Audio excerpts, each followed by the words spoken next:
Welcome Home, a podcast for veterans, about veterans by veterans, is a project of Willing Warriors and the Warrior Retreat at Bull Run. Good morning. I'm your host, Larry Ziliak, Director of Culinary Services here at the Warrior Retreat at Bull Run. And this week, our guest is Leila Hertzberg. She's the Executive Director of an organization in Gaithersburg called Lifeline Horse Rescue.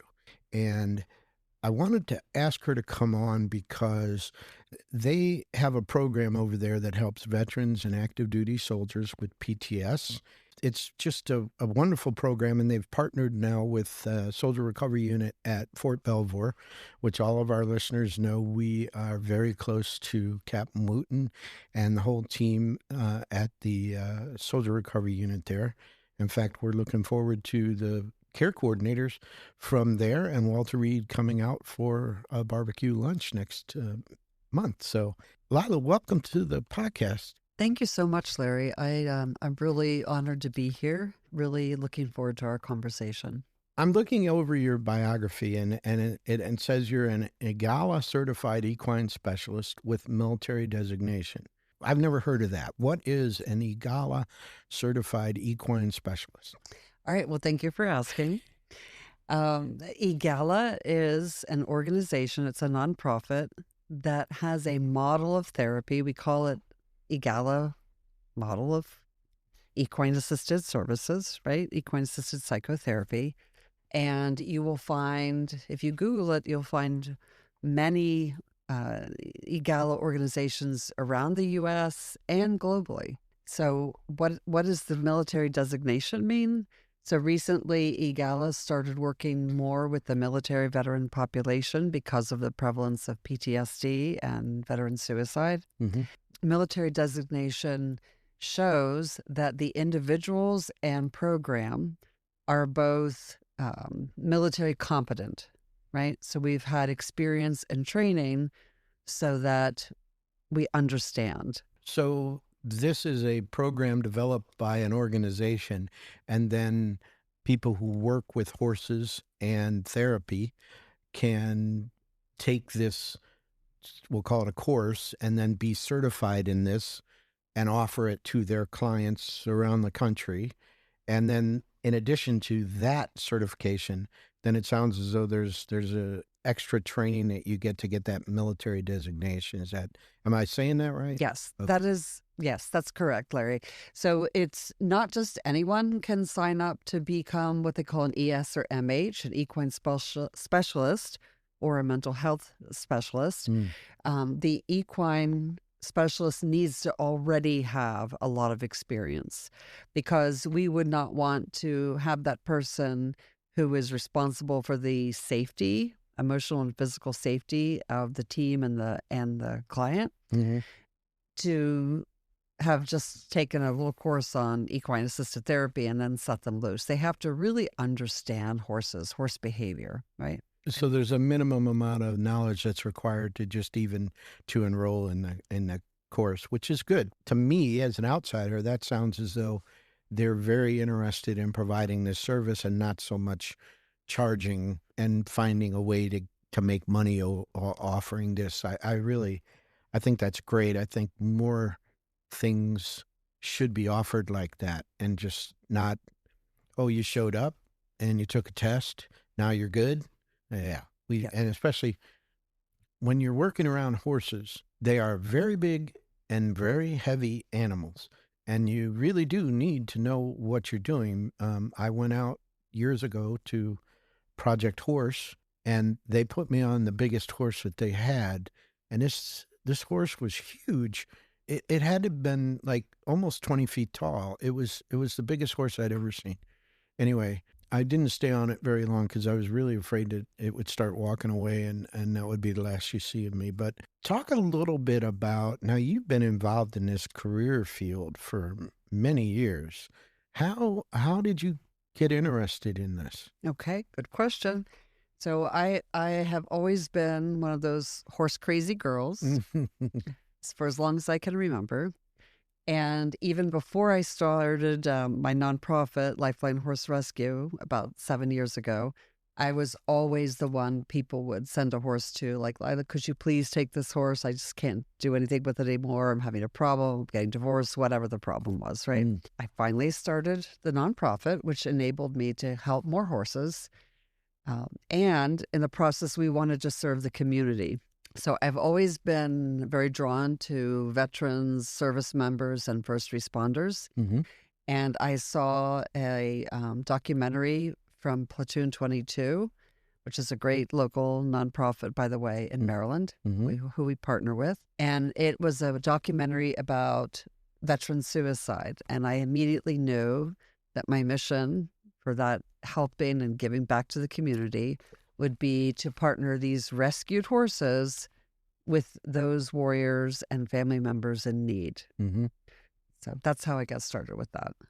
And so let's talk a little bit about the horses. So it sounds like you've been in the rescue horse business for quite some time, that it wasn't until about 7 years ago that whole activity was formalized into a nonprofit, which is a good thing to do because then you can get donations and you don't have to foot the bill entirely. But when you say a rescued horse, they're not necessarily like all abused. They just could be some where somebody just has to give up the horse because of life circumstances. But how would you characterize the majority of your animals? Are they had a hard life or abuse, or what would you say? So that's a good question. They come from all kinds of situations. Okay. So we very commonly get ex-race horses. So, for instance, we've had horses that were very good race horses, $250,000, but they were injured and they just couldn't do it anymore, right? Yeah. So people don't want it anymore. It's very expensive to maintain a horse. So we get requests to take that horse, right? So we have to rehab it. We have to let it rest. We have to retrain it. Most people don't really want or can even manage a horse that has been taught to run as fast as it can. Yeah. So we need to work with that to bring that horse down to a job that it can do. Is that something that they do when you get them? Do they run around crazy all the time? Well, I mean, from point A to point B, if the horses said, I want to go across the pasture there, most horses just kind of walk on over. Do they naturally run on to the other side? so when they first start getting turned out, yes, they run around like little crazies and they've got the zoomies and we have to watch that they don't hurt themselves. Or the other horses? Yeah, they don't tend to be aggressive except in the very beginning because a lot of times they're pumped up on steroids and they're running on with injuries. So they have all kinds of drugs in their system, which, by the way, makes veterans make the horse very relatable to them. Yeah. We also get Amish horses, so ex-Amish horses who can be very beat up, abused, bad eyes, big old knee, broken down, big saggy ankles, and have a lot of problems.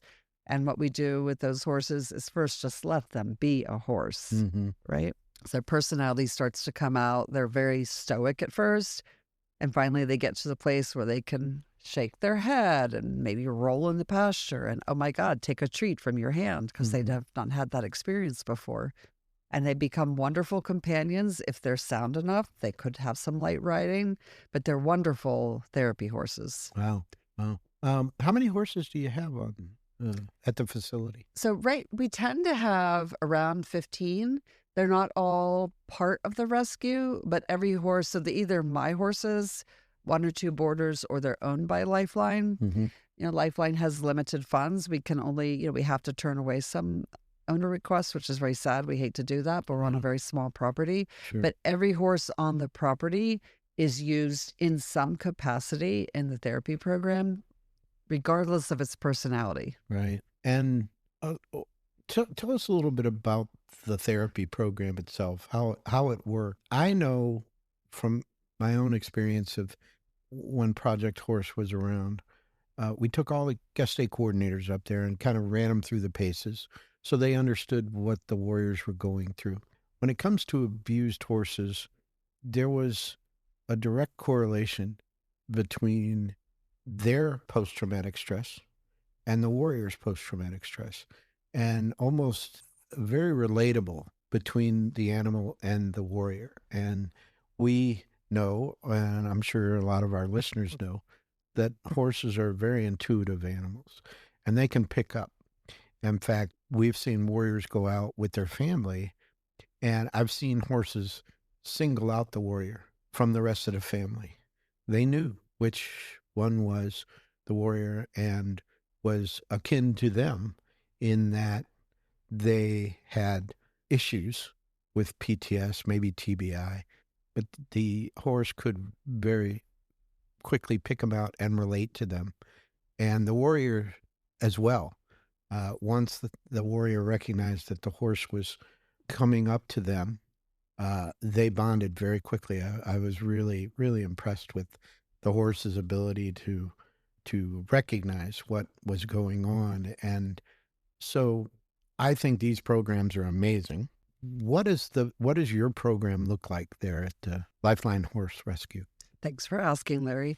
So at Lifeline, our program is called LETS. It's Lifeline Equine Therapy Services, and we offer subsidized therapy, psychotherapy, life coaching, trauma-informed yoga, and a little bit of therapeutic recreational riding. So the EGALA model is all ground-based. It's not about riding horses. The interaction is all on the ground, usually with a loose horse or horses. And to start, people call, we do a little screening to see what's going on, what they need, how we can help them. And we usually suggest they start with at least 12 weeks. And again, they're not paying for this, and for veteran service members and their immediate family members. And so they'll come out and fill out some forms, and we'll sit down, we'll do a little intro, talk horse safety. A lot of people have never been up close and personal with horses. Yeah. Some have used horses back in the day at the farm or in a military way. So it's a real mixed bag, right? So to start out, we'll go into space with the horses, and we have a team. We have the therapist, the equine specialist, the client, and horse or horses. So we'll go out into this space, and we start with really an observe what is going on, because this is an experiential therapy. It's an alternative therapy. It is not like sitting in an office talking with a therapist about your life story. It doesn't work like that. Right. And that's one of the beauties, because we're out in nature. There might be a hawk going overhead. The barn cats come over. The horses are either grazing or walking or interacting with each other. They're moving, right? So it's a real life situation happening. The wind might be blowing. So it's more than one horse then. So then do you have some sort of herd dynamic at play as well? Yes, that's very important. So really what is the goal is for the veteran not only just to relate to a particular horse, which very often happens, but we tend to not tell them the story of the horse unless it's relevant. We don't even tell them the name, the gender, because it's more about what the veteran or service member needs to get and tell their story and see their story. So they need to see the interactions, the relationships between the horses. So if we have somebody, for instance, who's struggling with loneliness, they might look in the pasture and we say, what do you see out there? Oh, well, I see 2, 2, 2. They all have somebody. Unlike me, I have nobody, right? And so we're looking at, and we don't ask them, what do you feel? What do you, et cetera, right? We say, what's going on out there? So it's not a pressure on them. So what happens is they use metaphors, what the horses are doing and interacting with each other or the environment to figure out what's going on in their head. So very common props would be gates, fences, right, for boundaries. Horse manure, a big fat pile on the ground, right? That sums up my life right there, right? Or different obstacles in the arena or mounting blocks, so things that they see. And then that's how they're able to tell their story.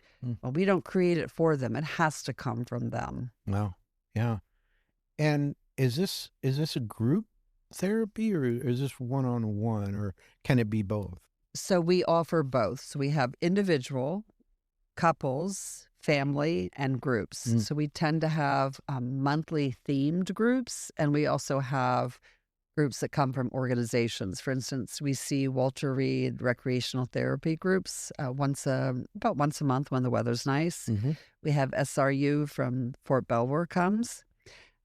We have a group from Fort Detrick coming, SOS for Survivors Group. Mm. So we have a lot of different groups. We're also holding a Maryland National Guard Child and Youth program this summer. We're going to have a week-long camp that we're offering at no cost to the National Guard youth. Wow. And we're going to very sneakily teach them resilience and build their confidence and teamwork, right? Working together by using the horses and some other activities at the farm. Mm-hmm. Well, I'm glad you mentioned it was no cost. And to be clear, I want our listeners to understand that no cost means to the veteran, the service member, or a family member. It doesn't mean that these things don't cost Lifeline Horse Rescue a lot of money. So the webpage is lifelinehorserescue.org, O-R-G. Now, I want all our listeners to go to the webpage, take a look at all the different programs and services they offer. Now, this is not specifically a veteran service organization, so you're not going to find that donate button up in the right-hand corner like you do with all other VSOs, but it's there. There's a row of buttons. It's in the top row. It's the third one over. I want everybody to bang on it and make a donation, whatever you can. $1, $5, $100, $1,000. This is an organization that needs your help, and every dollar goes towards helping their clients. Now, I'm sure that you do work with other people than just veterans. You know, I think there are a lot of people in the community that can benefit from this kind of therapy, for sure. And so please go to the webpage, lifelinehorserescue.org. Check it out. And if you're a veteran who's in Maryland, they're located in Gaithersburg, and you're struggling with post-traumatic stress, TBI, anger issues, loneliness, check out this program. I guarantee you that it will either help you or it won't, but it won't hurt you. So there's no reason you can't sign up for this program, or at least give them a call, talk to them about it, just tell them what your situation is. And I guarantee you they're going to go, we've had plenty of veterans like you in here. And you're not all that special, to be honest with you. There's a lot of guys and gals out there that have the same issues you do. And they are reaching out to organizations just like Lifeline Horse Rescue, and they're getting the help that they need. And there's no reason why you can't get that help as well.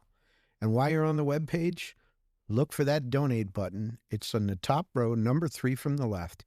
Hit that button and make a donation. Donate whatever you can.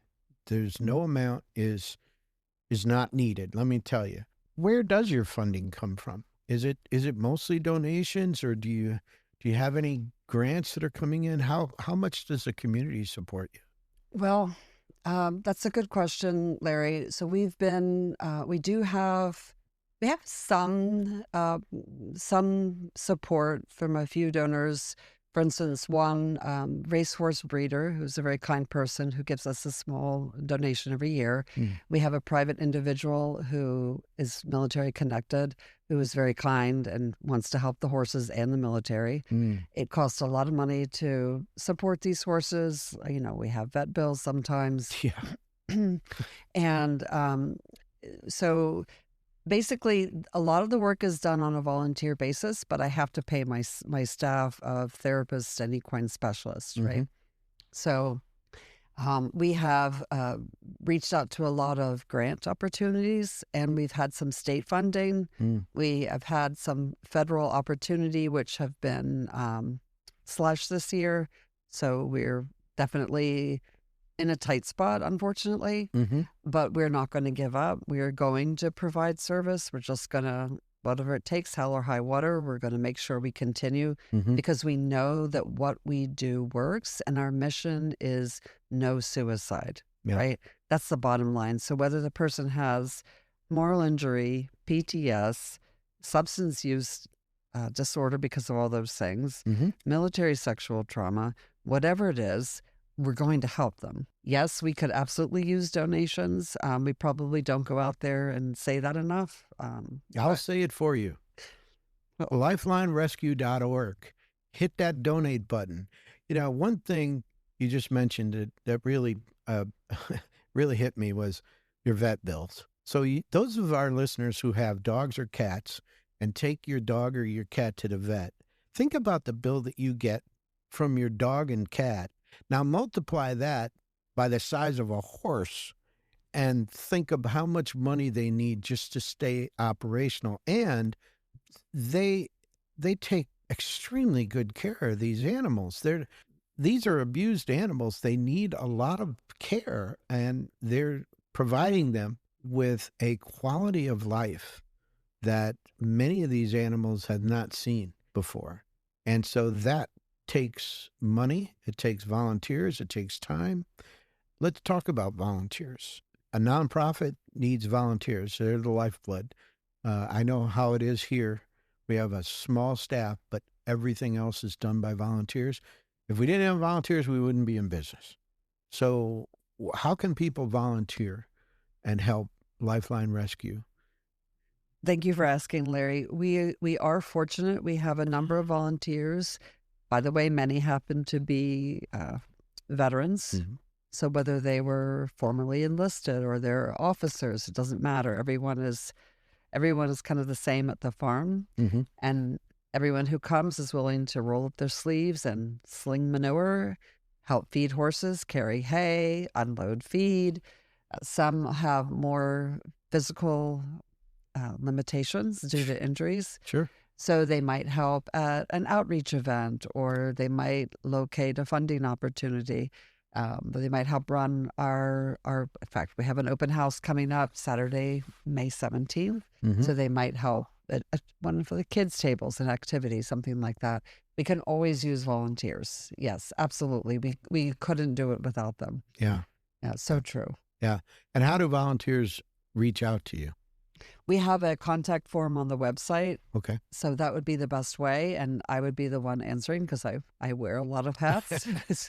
We only have so much help. So at the moment, I'm juggling those hats like crazy. And we're really scrambling with the funding crisis going on right now. But like I said, we're gonna find a way to make it happen. But if anyone out there is a grant writer or has connections, please let us know. We're trying to get onto a larger farm one of these days. And in the meantime, we're just trying to keep our heads above water and keep offering services for our veterans, service members, and their families. It's very sad, but we have children and spouses who also are suffering from suicidal ideation. And we need to serve them as well. We need to serve the caregivers. Caregivers are often overlooked, and they're very important. So, for instance, we have a chaplain group coming out. We're going to serve them. So we have to look out. We have to look out for the whole community. You want to help a veteran, then you need to help the people around that veteran. Sure. It's very important. The families serve too. Yeah. They do. And it sounds like what you need is a volunteer to be a volunteer coordinator. That would be amazing. So there's plenty of roles for volunteers there. And I want to specify too that it's not all about carrying big hay bales. There's people need to correspond, answer phones, do thank you cards, make calls, find grants. If you're going to donate, and I hope everyone does, think about if your company matches donations, let them know who you're donating to. If you know of a grant situation where your company is looking for something to fund, especially if you're employed in Maryland and you're a Maryland company, tell them to think about Lifeline Horse Rescue, because this is such a vital service.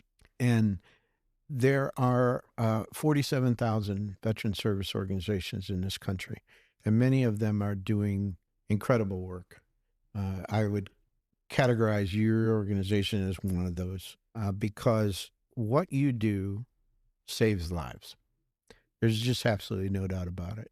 And as a byproduct, you're also saving lives of horses, which, next to monkeys, everybody loves horses. So I really think this is such a great organization. Again, the webpage is lifelinehorserescue.org, O-R-G. Check it out. Recommend it. Send that link to others, to people that you know. You got a cousin who lives in Maryland and just got out of the service, maybe having some issues. Send them that link and say, hey, check this out. Or you've got some relatives who live in Maryland near Gaithersburg, and they've got high school kids, and they've got to do mandatory volunteer service. There's a place that they can do it. All they got to do is bring the letter, and they'll sign off on it. And, there's so many different ways that you can help. And so I don't want that to be overlooked. But let me ask you this as we sort of wrap this up.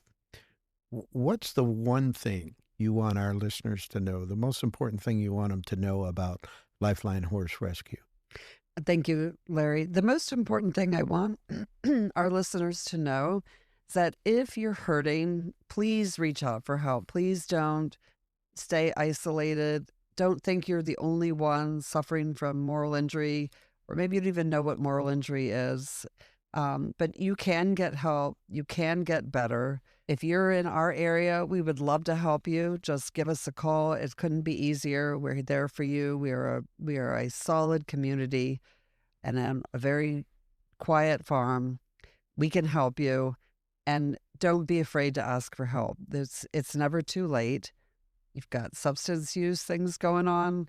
Reach out for help. We want to help you. There are people in this world who need you. There is a purpose out there for you. So God bless. Please don't realize that, don't think that there's no hope. There is hope. And thank you. Well, thank you so much for joining us. This has been just a great, great episode. I really appreciate it.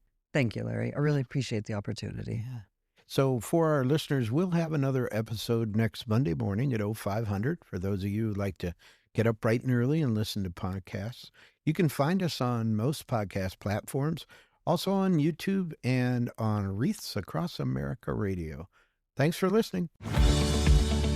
The Welcome Home podcast is brought to you by Willing Warriors, a nonprofit organization serving active duty service members and veterans since 2012. To learn more, please visit our webpage at willingwarriors.org.